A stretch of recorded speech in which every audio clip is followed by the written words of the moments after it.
بچی کی بات ہو جائے، وہ شرف النساء لڑکی تلوار رکھ کے قرآن پڑھتی ہے. کیوں جی؟ تلوار رکھ کے قرآن پڑھ. وہ جدوں فوت ہونے لگی انہیں اپنی ماں نو کیا، انہیں کہا کہ میری قبر دے اتے تلوار بھی رکھ دینی تے قرآن بھی رکھ دینی. اقبال کہندا اس دی ماں نے پوچھا کیوں؟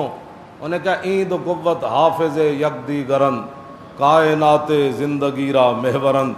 اقبال کہندا وہ شرف النساء کڑی کہنے لگی کہ قرآن اور تلوار ایسے لازم ملزوم ایسے، یہ دونوں ساتھ ساتھ ہیں. اس کی ماں کہنے لگی وہ کیسے؟ انہوں نے کہا این دو قوت حافظ یک دیگرن کائنات انہاں دے ارد گردی گھوم دی. انہیں کہا کیویں؟ انہوں نے کہا قرآن اس لیے تاکہ تلوار کو ظلم پر نہ چلنے دے، اور تلوار اس لیے تاکہ قرآن کا راستہ صاف کرے جائے. بس. اور انہیں کہا میری قبر تے تسی پھول نہیں پانے، میری قبر تے قرآن تے تلوار انج رکھ دینی.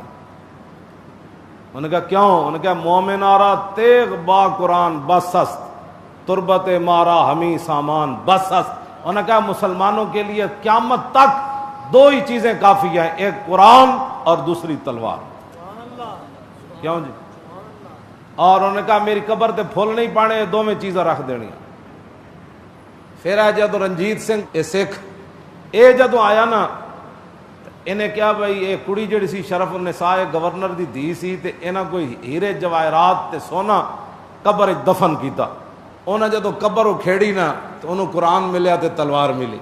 وہ دے سپاہی کرن لگے تو اور شاید کوئی نہیں ملی. اتھے پھر اقبال بولیا کہندا خالصہ شمشیر و قرآن را ببرد اندراں کشور مسلمانی بمرد. اقبال کہندا جدوں اے سکھ آئے کانا رنجیت سنگھ کہندا قرآن بھی چک کے لے گئے تے تلوار بھی چک کے لے گئے. کہنے لگا اقبال اس دن مسلمان سارے مر گئے سن جڑے اپنی دھی دی قبر بھی نہ بچا سکے.